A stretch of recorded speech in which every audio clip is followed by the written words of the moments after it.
Ya, selamat malam. Kembali ketemu saya Budi Setianto, kreator Easy Stock. Pada kesempatan kali ini kita akan membahas dua emiten yang IPO minggu depan tanggal 12 dan tanggal 14, yaitu PT Triputra Agro Persada dan Nusa Palapa Gemilang. Nah, kedua saham ini akan listed di tanggal 12 dan tanggal 14, dan sebelum kita bahas secara detail, kita akan melihat dan menghitung nilai wajar, intrinsic value atau true value dengan metode easy stock. Easy stock ini sudah bisa diakses melalui mobile Android yang bisa Anda akses melalui Google Play Store.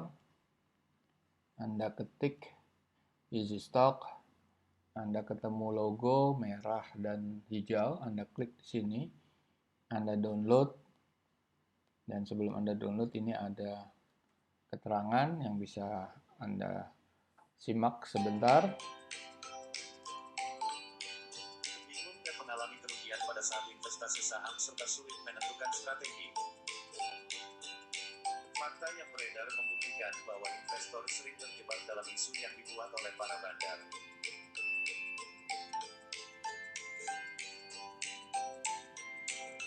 Faktanya ada begitu banyak tools berdasarkan analisa teknikal tanpa memperhitungkan sisi fundamental laporan keuangan perusahaan tersebut.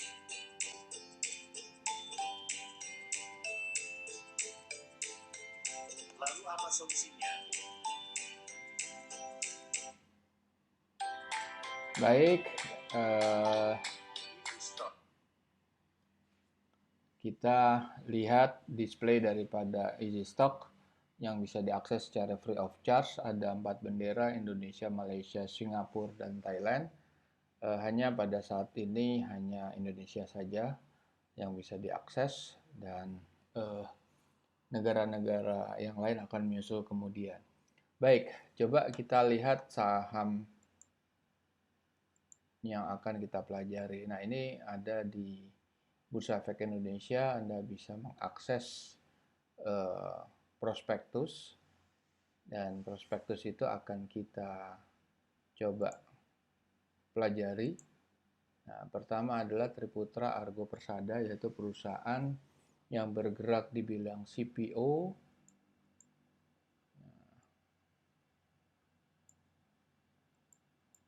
Nah, ini kita lihat di sini yang dijual sahamnya berapa. Kita akan lihat. Nah, di sini saham yang akan ditawarkan itu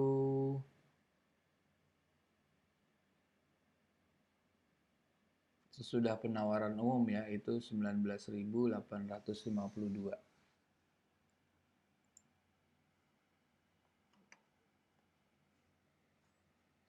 Kita juga bisa lihat di sini.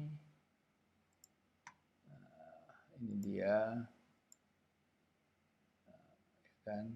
Dan ini prospektusnya, Triputra dan PT Nusa Palapa Gemilang.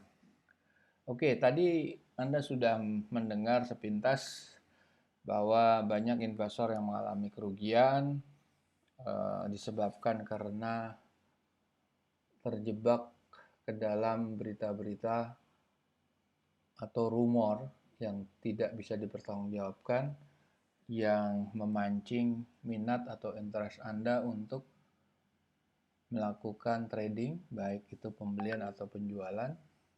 Dan ini akan sangat berpotensi risiko apabila Anda tidak mengetahui dasar apapun. Anda tidak bisa menganalisa saham-saham yang akan Anda beli. Analisa saham itu pada dasarnya ada fundamental dan teknikal. Tadi dibilang teknikal itu yang tidak berorientasi sama sekali terhadap emiten tersebut. Jadi emiten itu kan mempunyai kinerja. Kinerja yang diukur adalah kinerja keuangan. Kinerja keuangan itulah yang akan menjadikan dasar daripada perhitungan nilai wajar.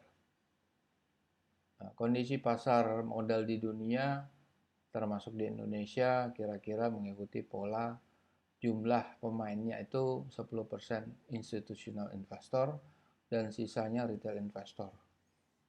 90% retail investor ya termasuk kita semua. 10% itu umumnya menguasai peredaran uang yang berputar di pasar modal, dan itu investor institusional, itu termasuk dana pensiun, reksadana, atau perusahaan-perusahaan fund manager yang mewakili daripada perusahaan-perusahaan institusi yang mereka akan mengeksersis dana yang sangat besar, dan dana-dana itu bisa mencapai setengah atau bahkan lebih dari total dana yang beredar di pasar modal. Nah, analisa yang paling populer dilakukan adalah analisa teknikal, yaitu analisa grafik, di mana analisa grafik itu ada tentunya yang profesional dan amatir. Yang profesional jelas itu pasti dilakukan oleh para investor yang bergabung kepada investor institusional atau fund manager yang secara profesional memiliki ikatan dengan atau kontrak fund management dengan perusahaan-perusahaan institusional. Mereka-mereka itulah yang disebut sebagai investor bandar atau investor penggerak pasar. Nah, tentunya analisa teknikal untuk yang kelasnya profesional, mereka akan memperhitungkan banyak hal dan tentunya juga hasilnya akan lebih akurat daripada yang amatir, karena mereka banyak kondisi-kondisi atau banyak parameter-parameter yang dipertimbangkan. Meskipun pada dasarnya analisa teknikal itu tidak sama sekali, bahkan mengabaikan sama sekali kondisi performance kinerja keuangan para emiten. Analisa berikut yang tidak populer termasuk analisa yang kami akan sampaikan, terutama di Easy Stock. Easy Stock itu dasarnya adalah analisa fundamental. Analisa fundamental pun juga ada yang bersifat umum dan kualitatif. Umum itu tentunya yang bersifat lebih amatir. Analisa terbatas, tidak semuanya masuk dalam kategori atau parameter yang dibahas. Di sini analisa fundamental yang terbatas misalnya hanya menganalisa sisi earning seperti EBITDA, atau menganalisa sisi balance sheet aja atau price to book value, atau hanya membandingkan antara earning dengan harganya atau PE ratio dan lain sebagainya. Dan kami di sini memperkenalkan analisa fundamental kuantitatif yang disebut stock valuation calculator. Di samping kami tentunya ada analisa yang bersifat kualitatif. Ini lebih susah dianalisa karena mereka menganalisa sistem manajemen, products, image, lifestyle, loyalty, secret recipe, dan sebagainya. Itu tidak bisa kita atau analisa kualitatif tentunya tidak berorientasi kepada number, tapi berorientasi kepada logika saham yang dihindari atau saham yang jadi target. Sedangkan stock valuation calculator ini kita adopsi di dalam Easy Stock yang akan Anda bisa akses secara free of charge dari Google Play Store. Kemudian ada gabungan fundamental technical. Yang jelas analisa fundamental itu terutama dengan dihitungnya nilai wajar, kita akan memiliki keuntungan dalam pengertian meminimize potensial risiko karena kita membeli harga yang under value.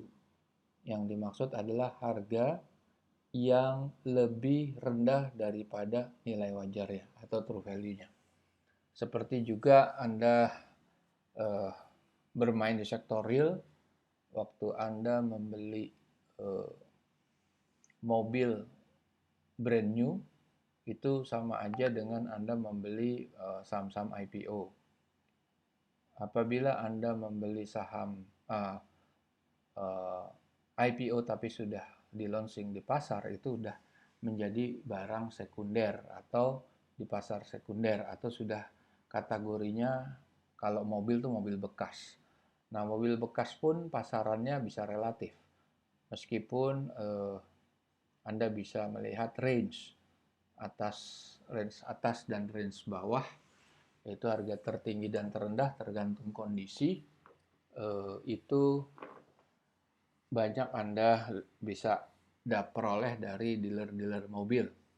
Tetapi untuk spesifik produk atau mobil-mobil tertentu yang bisa dikategorikan kepada collector's item, itu harganya tidak ada range. Nah, saham itu karena dia punya alat ukur, yaitu nilai wajar yang diperoleh dari performance kinerja keuangan yang up to date atau dikombinasi dengan historical, itu kita bisa menghitung dan memperoleh nilai wajarnya. Tentunya juga itu ada faktor prediksi seperti ekstrapolasi, seperti discount factor, seperti hal-hal itulah yang membuat tetap analisa fundamental stock valuation calculator yang diadopsi Easy Stock itu memasukkan faktor prediksi atau faktor future value. Oke. Easy Stock itu pada dasarnya mengadopsi dari Faham Benjamin Graham, penulis buku investment klasik, security analysis, dan intelligent investor. Nah, Benjamin Graham, profesor dari Columbia University, adalah guru dari investor kondang yang selama 20 atau 40 tahun terakhir menduduki orang terkaya di dunia di bracket 5-10 besar. Nah, itu masih saat ini pun masih berada di level 10 besar. Nah, Warren Buffett itu adalah satu-satunya pengusaha terkaya di dunia yang tidak membangun perusahaan dari awal. Dalam artian perusahaan yang sekarang menjadi benchmark daripada market value-nya itu bukanlah perusahaan yang dibangun dari awal. Dan perusahaan perusahaan di dalamnya itu adalah holding company dari beberapa investasi saham yang berbagai macam sektor dan industri.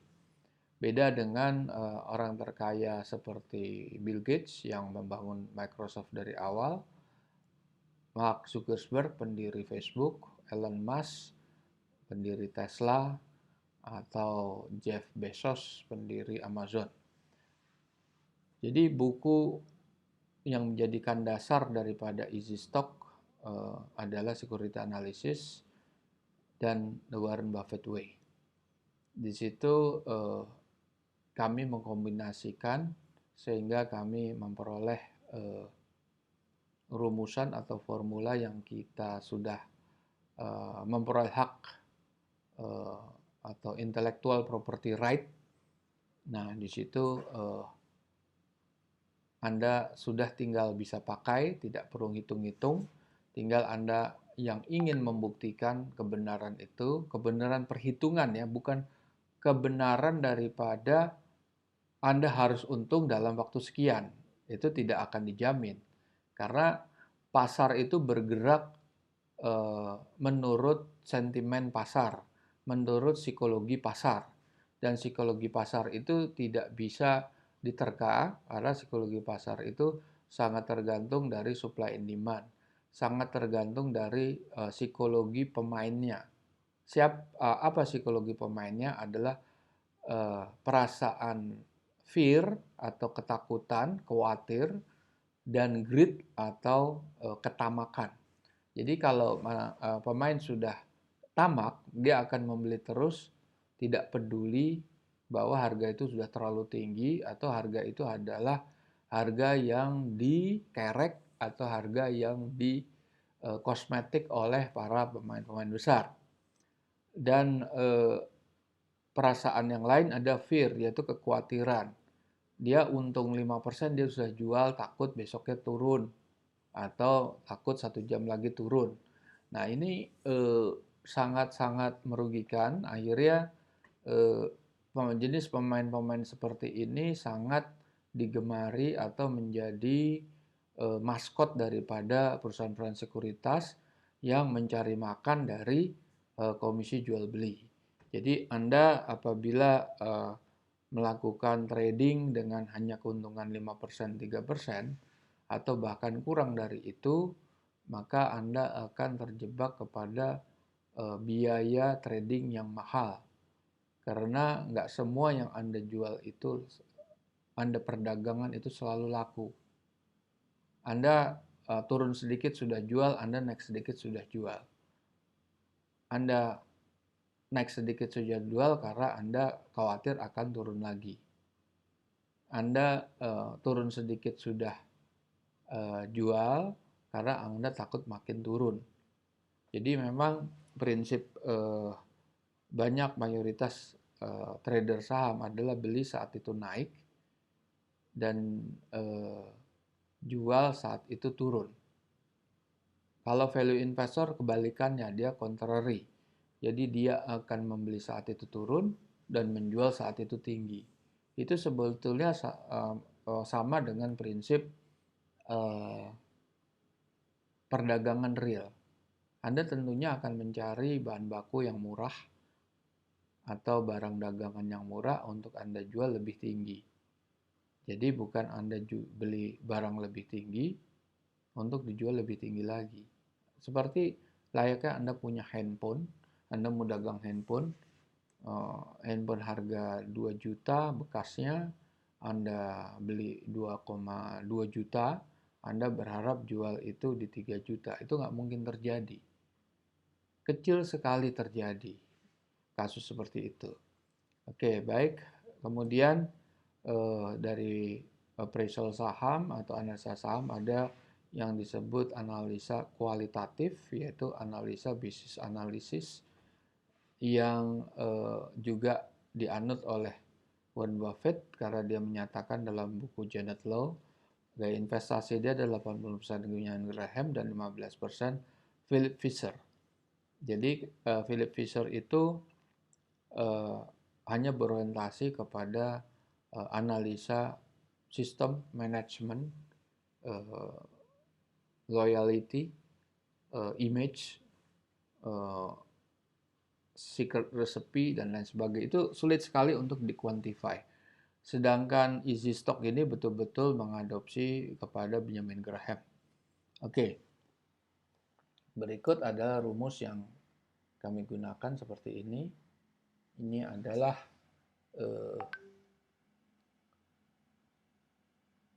pola atau formulasi di mana masukannya atau bahan bakunya daripada formulasi penilai nilai wajar saham adalah laporan keuangan kuartalan yang kita peroleh dari Bursa Efek Indonesia atau kadangkala begitu belum diposting di Bursa Efek tapi sudah ada di company website. Nah itu ada yang kita ekstrak adalah sisi earning, yaitu profit and loss statement, cash flow statement, dan balance sheet. Nah di situ tertulis auditor's note. Jadi kalau Anda lihat prospektus, ini jelas prospektus halamannya bisa 300 lembar. Kalau Anda bicara shortlist, laporan shortlist, itu paling banyak paling 2-3 lembar, nggak mungkin. Biasanya kalau di koran malah 1 lembar. Nah itu tidak ada namanya auditor's note. Jadi di sisi cash flow juga pasti tidak lengkap. Anda tidak akan memperoleh namanya depreciation dan capital expenditure. Mungkin ada 1 atau 2 sedikit dari emiten yang mencantumkan, tapi nggak ada. Anda juga tidak akan bisa menemukan namanya non-performing loan, non-performing receivable. Anda tidak bisa menemukan non-core, non-recurrent income expenses. Itu Anda nggak bisa tahu. Nanti kita lihat di laporan prospektus ya daripada ini perusahaan-perusahaan yang akan go public, nanti akan kita lihat. Nah, kita kalau lihat dari rumus ya, free cash flow itu akan kita kombinasikan dengan average industry growth yang itu bisa diperoleh dari historical dari pertumbuhan emiten atau dari secara global industri ini grow-nya seperti berapa. Dan kemudian dari sisi balance sheet kita mencari net working capital. Biasanya kalau net working capital negatif udah pasti neracanya pasti defisit karena net working capital yang negatif itu harus dikurangi dengan hutang jangka panjang. Udah pasti dia defisit neraca. Nah, ini digabungkan, dikombinasikan dan diekstrapolasi melalui kombinasi government bond yield, discount factor atau diskontokan dan diproyeksi selama 10 tahun ke depan dengan menggunakan margin of safety concept, yaitu ini adalah risk managementnya dari Benjamin Graham, sehingga keluar dari nilai wajar tertinggi dan terendah. Ini mirip dengan kalau di analisa teknikal ini support dan resistance. Ya, yang terutama faktor-faktor yang terutama di sini adalah kita tunjukkan adalah government bond yield atau SUN, surat utang negara yang berdurasi 10 tahun. Serinya FR. Dan itu sudah menjadi benchmark dari investor-investor global ya. Di situ kelihatan dari dua grafik itu dengan periode yang sama, saat government bond itu naik, indeks akan turun. Itu artinya ada switching, perpindahan dana dari pasar modal ke pasar uang. Government bond itu mencerminkan pasar uang. Begitu sebaliknya, jadi mereka itu berjalan seiring dengan arah yang berlawanan. Jadi tidak bisa satu grafik atau pasar uang tuh bergerak dulu sampai sekian lama baru diikuti, tapi mereka beriringan. Jadi tentunya Anda harus memperhatikan, makanya di dalam ekonomi global itu sering begitu negara adik kuasa seperti Amerika yang ukurannya adalah suku bunga The Fed atau Bank Sentral Amerika, di situ menjadi ukuran utama bagi strategi ke depan, akan naik atau turun, akan switching kemana, pasar modal atau pasar uang atau sebaliknya. Itulah pentingnya, dan sekarang kita lihat daripada ini kita lihat itu adalah, nah di sini kita bisa lihat, tapi kita bisa lihat lebih jelas mungkin di sini ya. Kita coba buka lagi, kita lihat Nusa Palapa Gemilang. Oke. Di sini dia jumlah sahamnya itu, yaitu kita lihat jumlah modal ditempatkan di setor. Itu dari 2,5 miliar setelah atau sebelum penawaran IPO, setelah IPO menjadi 3,24 miliar lembar. Nah, di situ kita bahas juga di situ, kita bisa menemukan lah, kita tidak membahas terlalu dalam, kita hanya menghitung berdasarkan laporan keuangan. Nah, di situ ada analisa-analisa kualitatif seperti risiko apa yang dihadapi emiten, yaitu seperti risiko kenaikan harga bahan baku, risiko penurunan harga, risiko persaingan usaha, dan lain sebagainya. Yang kita fokus adalah di laporan keuangan. Nah, di sini kita lihat di laporan keuangan, ada laporan keuangan neraca. Kita concernnya adalah di aset lancar. Coba ya kita buka handphone Anda lihat, kita masuk ke sini aja lah, kita masuk ke saham apa ya, Adaro lah.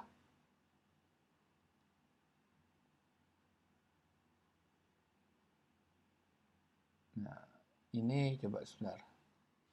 Anda lihat di sini bahwa Adaro ya di sini ya. Adaro.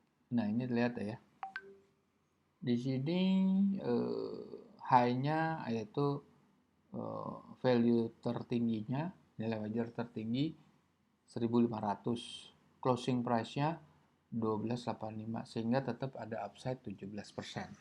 Tetapi downside-nya tinggi sekali karena harga bisa turun drastis ke bawah, itu di ke 265 atau di bawah 300. Nah, kalau kita lihat di sini ada komponen-komponen yang harus kita perhatikan. Menurut EasyStock, di laporan keuangan Q4, di situ ada revenue average growth, government bond, capital expenditure, dan lain sebagainya. Inilah kira-kira yang kita pakai sebagai dasar. Nah, kita balik ke laporan keuangan ya. Ke laporan keuangan, kenapa kita sebut aset lancar bersih? Kalau di sini kan kita lihat kan aset lancar bersih dari net working capital, net ya, bukan working capital tapi net. Karena kita lihat di sini, jumlah aset lancar itu adalah current asset, bukan net. Netnya adalah ada biaya dibayar di muka dan uang muka pembelian.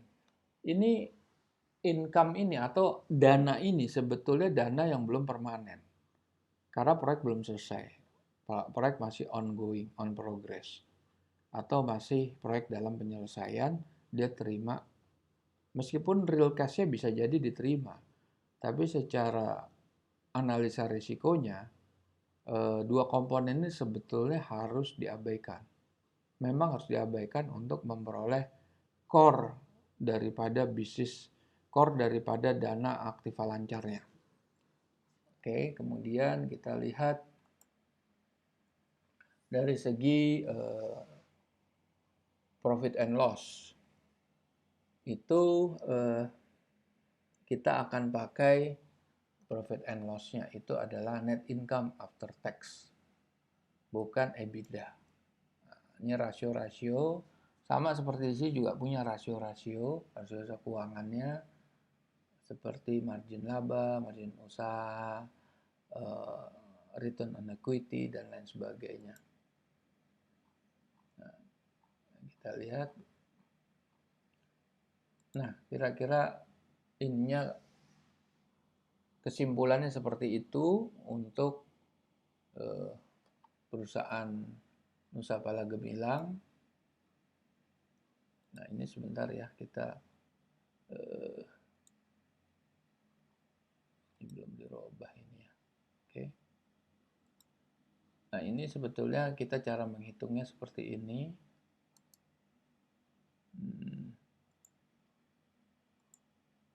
Nah, kita menghitung seperti ini.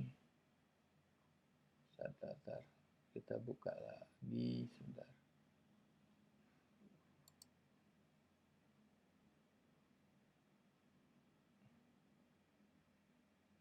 Nah, ini dari perhitungan yang kita bandingkan antara EasyStock dan metode lain seperti EBITDA dan price to book value, memang pasti terjadi perbedaan. Nah, terjadi perbedaan, kita coba ini dulu ya. Saya mau ambil ini dulu. Oke. Dan sekarang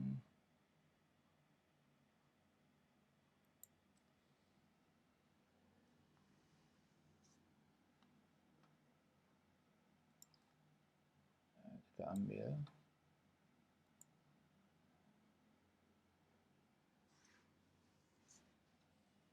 Nah, ini yang muncul di layar Anda, nanti saya ganti dulu ya. Saya ganti dulu karena ini tidak muncul di layar. Kita switch dulu ke dua emiten.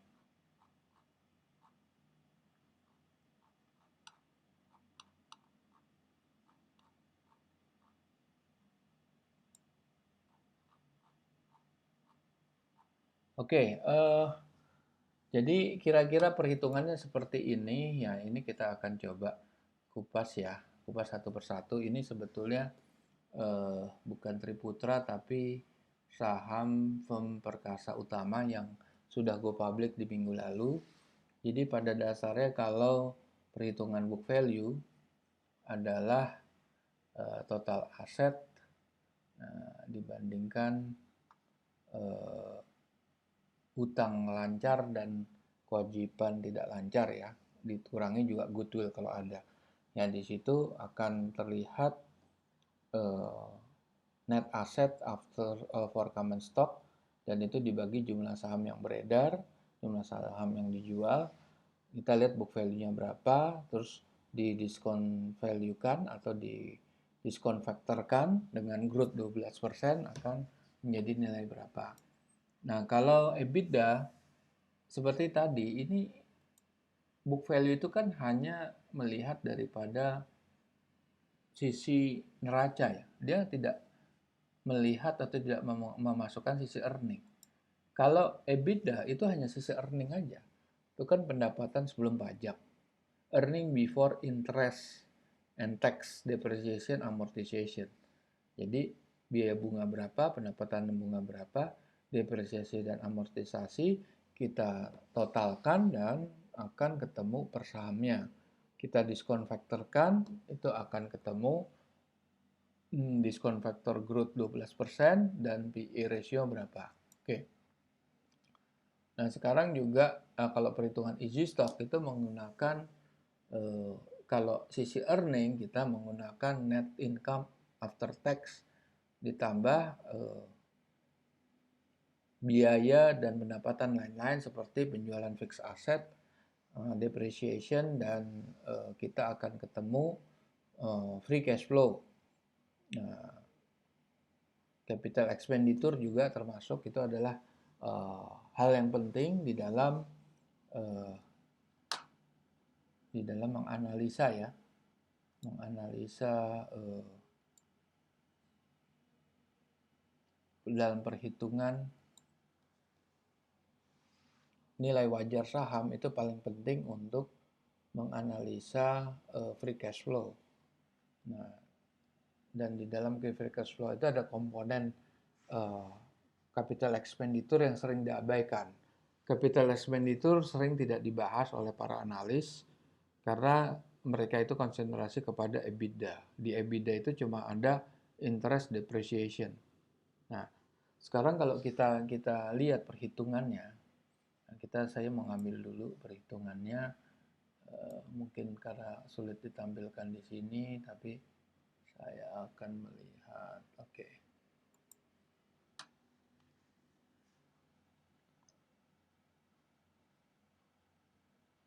Kita ambil aja ya di situ. Di situ kita ambil. Saya cuma melihat perhitungan TPGP ya. Saya ambil aja di sini. Saya harus copy and paste karena tidak bisa masuk ke sana. Oke, kita lihat dulu. Saya copy dulu ya. Di situ saya masuk ke sinilah. Ini ada tempat kosong. Oke.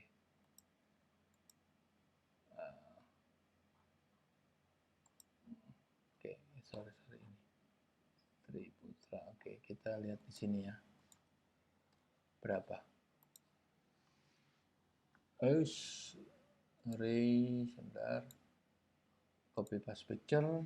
Nah, di situ kan kelihatan bahwa DCF-nya 302. Ini kan untuk pakai book value ya. Nah, sekarang kalau kita lihat EBITDA-nya, EBITDA berapa?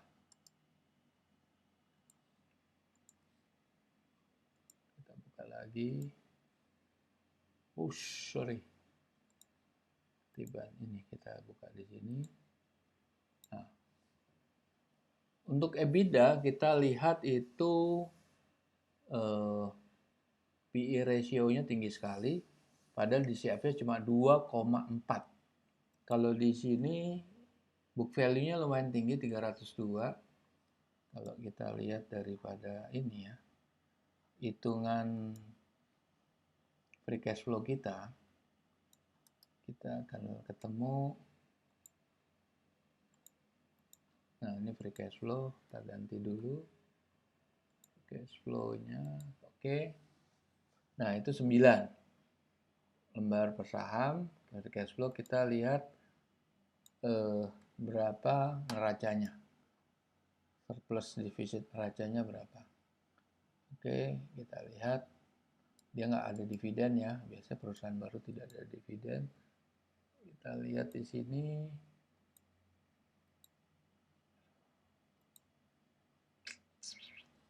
Oke.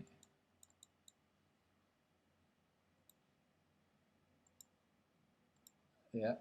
Nah, di sini surplus di neraca net working capital positif, tetapi neraca defisit karena hutang jangka panjangnya. Oke, sekarang kita lihat, kita bandingkan. Ini kita bandingkan. Semua kita bandingkan. Oke. Kita hapus, terus kita masukkan ini. Nah, kita lihat ya. Di sini kita lihat bahwa harga IPO-nya tuh 200. Kalau kita hitung EBITDA per saham itu terlalu kecil, sangat-sangat di bawah. Kalau kita lihat book value per saham, itu terlalu tinggi, 937. Kalau kita hitung berdasarkan true value-nya easy stock, kita akan dapat, sorry ini mesti salah ini. Ini ya oke. 198 itu nilai tertinggi, tapi nilai terendahnya negatif dia, minus 253. Jadi dengan penawaran IPO 200, kalau dihitung secara EBITDA per saham itu terlalu kecil sekali. Kalau kita lihat ke atas lagi, ini EBITDA per saham, itu sudah didiskonvektorkan 12% ya. Itu terlalu rendah gitu. Malahan tidak inilah, tidak masuk akal atau sangat-sangat rendah lah nilainya. Sedangkan kalau di book value itu terlalu tinggi kalau didiskonvektorkan. Kalau tidak didiskonvektornya 300. Sedangkan kita lihat di sini. Di sini Anda bisa pelajari di sini. Ternyata secara perhitungan free cash flow dan perhitungan easy stock ya, itu angkanya overvalue. Artinya harga yang ditawarkan aja, ini belum masuk market nih. Harga yang ditawarkan udah terlalu tinggi. Kita cuma menghitung di angka 198. Memang mendekati. Dia naik sedikit, tapi nggak ada upside-nya. Sarannya memang lebih baik dihindari, orang nggak ada upside-nya. Malah downside-nya berisiko, bisa jadi itu akan turun drastis. Apalagi kalau lihat EBITDA per sahamnya. Coba kita lihat saham yang berikut. Ini NPGF, ini sebetulnya belum diganti ya. Saya ganti dulu. Oke, saham NPGF atau saham Nusapala ya. Nusapala Gemilang itu masih pakai LVFO mulia. Kita coba cut di sini. Kita masukkan di sini. Oke, berapa dia? Perhitungan dia berapa? Oke. Nah, di sini NPGF itu book value per sahamnya Rp45. Kalau didiskonvektorkan dengan growth 12% itu 140. Sekarang kita lihat dari sisi EBITDA.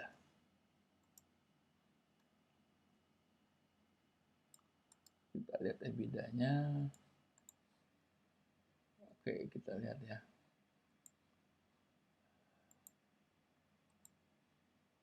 EBITDA. Nah, kita lihat EBITDA per sahamnya 4,9, rendah. Kita diskon faktorkan 15 rupiah. Oke, kita lihat sekarang free cash flow-nya.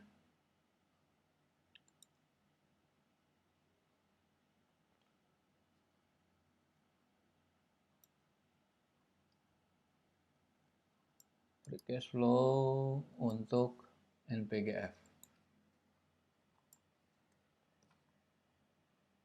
Oke, kita keluar angka 5.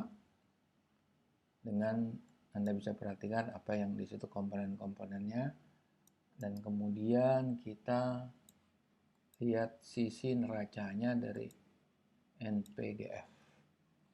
Dan lihat sisi neraca, itu 6 rupiah.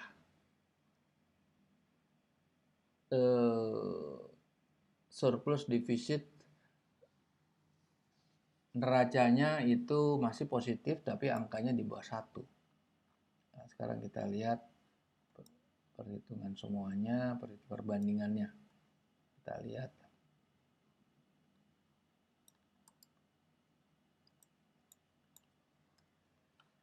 Kita lihat, oke.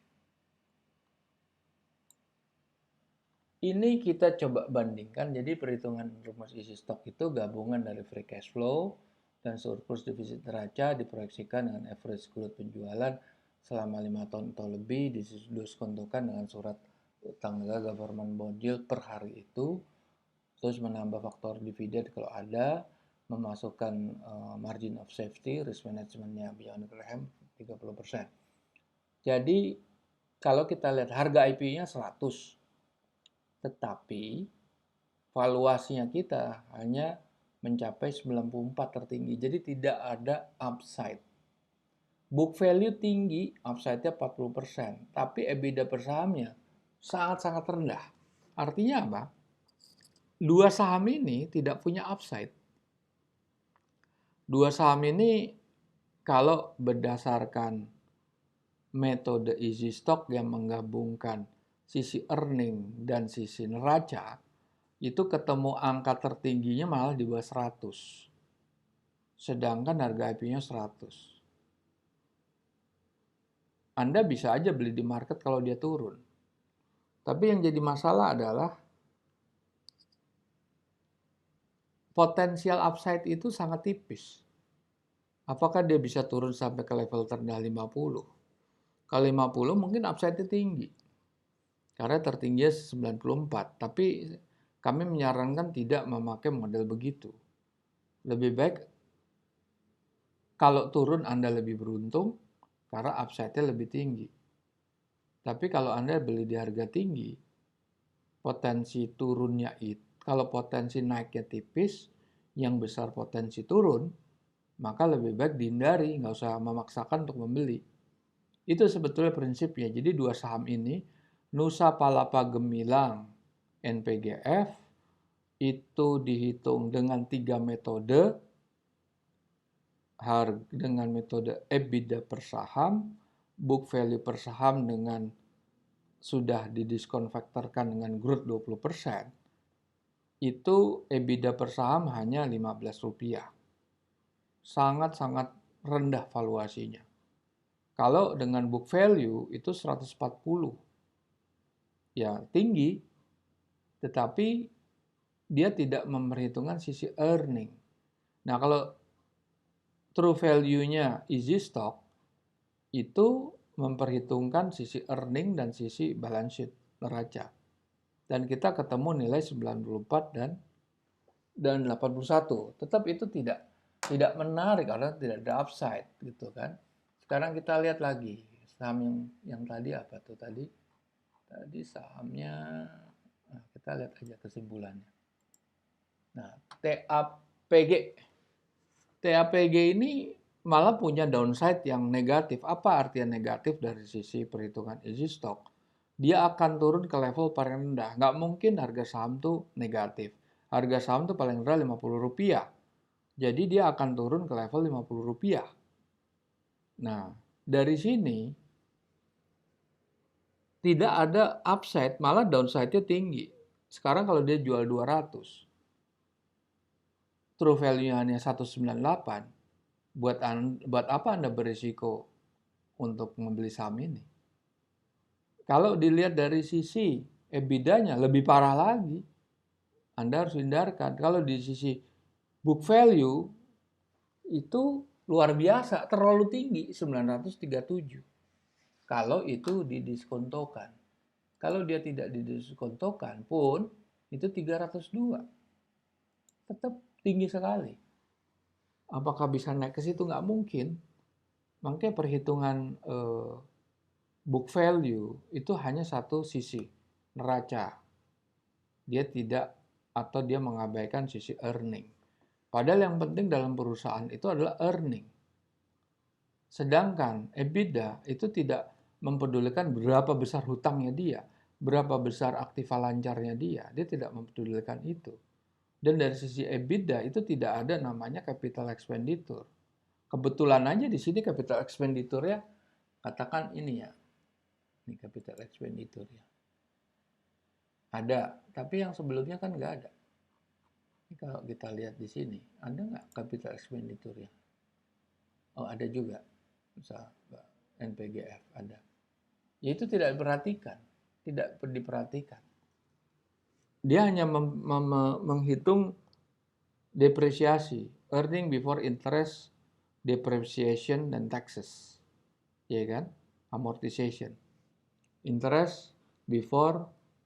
Earning before interest, taxes, depreciation, amortization. Artinya, di mana capex-nya? Sedangkan lawannya depreciation adalah capex atau belanja modal, capital expenditure. Jadi perhitungan EBITDA itu sebetulnya mengabaikan pasangannya daripada depreciation. Nah, coba Anda lihat di sisi prospektus ya. Ini mungkin mudah-mudahan Anda bisa lebih besar.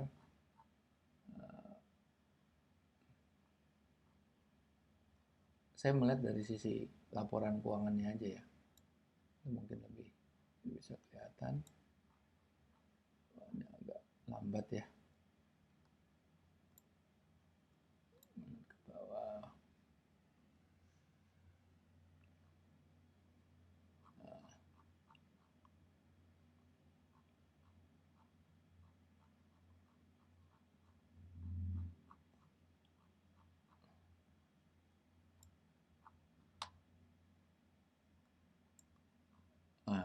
Ini masuk ke sini. Ini Anda harus perhatikan di laporan keuangan cara bacanya seperti ini. Oke. Nah, ya. Itu Anda lihat di sini. Aktiva lancar ya. Pajak dibayar muka, biaya dibayar muka, uang muka. Itu harus diabaikan. Kita lihat sisi, kalau biasa utang jangka pendek, jangka panjang ekuitas itu nggak terlalu berefek. Kita lihat dari sisi earning atau profit and loss. Keuntungan kerugian yang timbul dari perubahan nilai wajar aset biologis. Nah, ini kan hanya market price. Ini bisa diabaikan ini.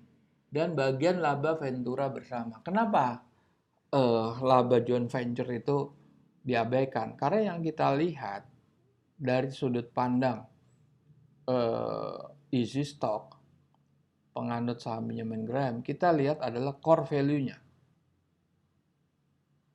Bisa aja joint venture itu berbisnis di luar core value-nya. Atau mereka itu intinya bukan emiten yang kita pelajari, tapi extra income yang tidak berasal dari kinerja daripada emiten itu, tapi kinerja anak perusahaan atau perusahaan joint venture. Kita mencari adalah real atau core bisnisnya dia. Oke, jadi kita harus abaikan.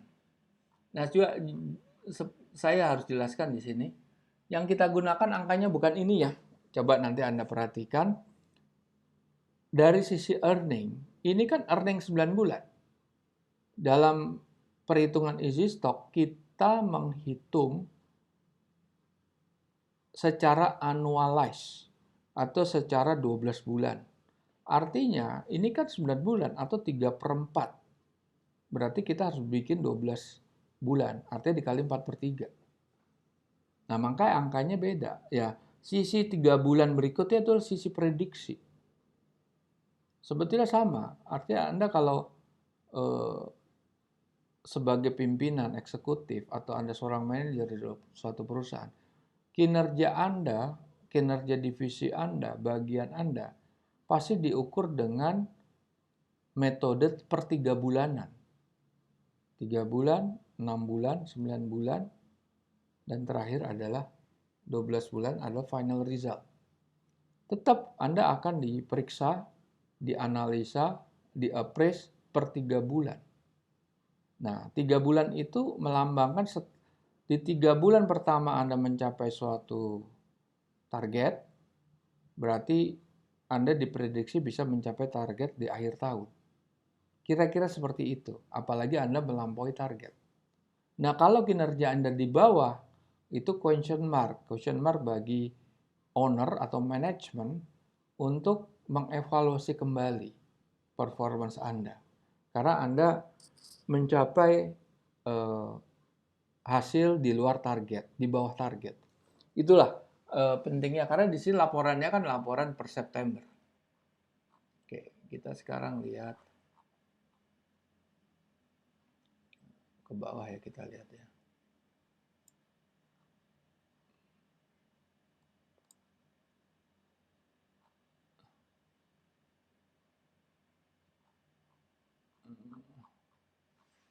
Kita lihat ke atas dulu. Makanya di sini pentingnya auditor's note tuh di sini. Anda harus nyari.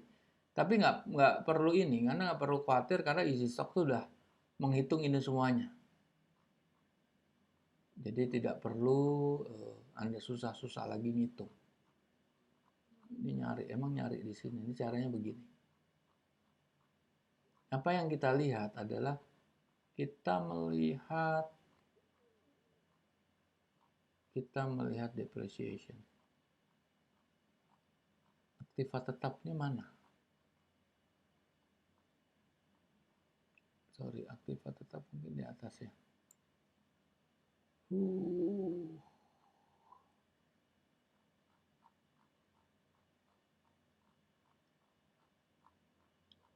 Kita lihat ada nggak di situ kondisi piutangnya? Kita lihat dulu.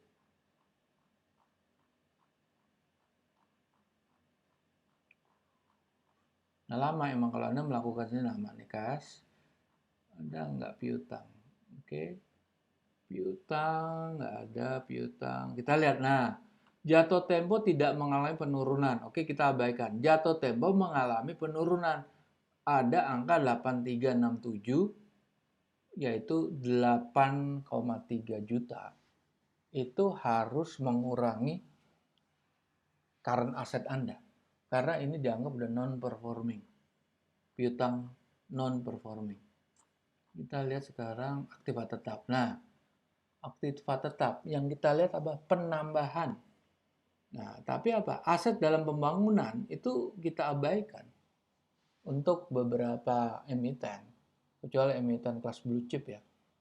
Itu kita abaikan. Jadi penambahannya 329 juta. Itu harus dikurangi 160 juta. Nah, kalau akumulasi penyusutan udah seperti itu. Nah, coba kita lihat aspek-aspek lain di mana. Kita lihat earning, sisi earning itu daripada emiten seperti apa. Emang cukup lama kita melihat ini, tapi easy stock udah mengakomodir ini semua. Jadi Anda tidak perlu khawatir dengan menggunakan easy stock kalau Anda memang yakin dengan perhitungan model Benjamin Graham. Nah, kita lihat penjualan dan biaya-biaya lain. Pendapatan lain. Nah, di sini Anda lihat di sini. Saya besarkan. laba neto selisih kurs. Ini kan cuma catatan akuntansi. Cuma pergerakan sentimen pasar, market price aja. Kalau Anda lepas kan kena efek. Kalau kurs itu naik lagi gimana? Atau rupiah menguat lagi. Ini Anda mengalami laba pada saat bisa jadi Anda pegang dolar. Rupiahnya melemah, berarti Anda untung. Kalau terjadi sebaliknya, maka ini harus diabaikan. Amortisasi atas laba yang ditangguhkan, itu pun juga. Terus keuntungan atas penjualan unit reksadana, itu kan bukan core bisnisnya dia. Klaim asuransi. Nah, laba pelepasan entitas anak tuh nggak ada, kosong. Nah, itu harus diperhatikan. Jadi hal-hal yang kayak gitulah yang perlu diperhatikan, dan itu sudah dimasukkan di dalam komponen-komponen easy stock. Itu sudah masuk semuanya. Jadi easy stock itu sudah ini ya. Kalau kita masukkan semua, kita masukkan di sini ya.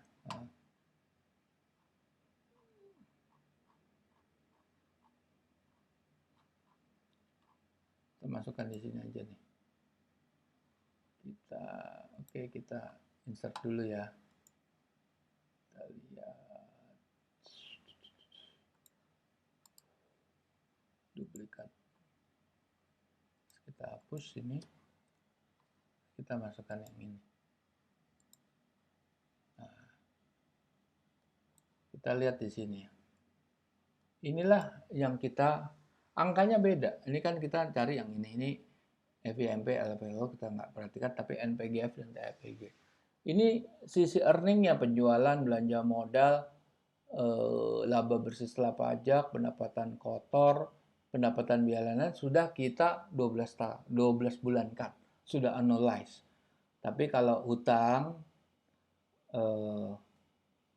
belanja modal, akumulasi itu kita setahunkan, yang tidak kita 12 bulan kan, karena sudah 12 bulan, adalah hutang dan current asset.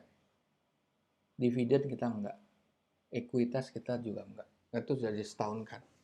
Jadi di sini adalah metode easy stock, terserah Anda percaya atau meyakini atau tidak, yang jelas rumusan ini dipakai oleh Benjamin Graham dan Warren Buffett di dalam analisa perusahaannya. Tentunya dia tidak hanya berorientasi kepada apakah saham itu harganya under value atau over value, tapi sebelum dia melakukan itu dia melihat daripada fundamental bisnisnya. Dia melihat historicalnya. Dia melihat dari sisi pengelolaannya, dari sisi keuangannya. Apakah dia selalu menghasilkan growth yang stabil?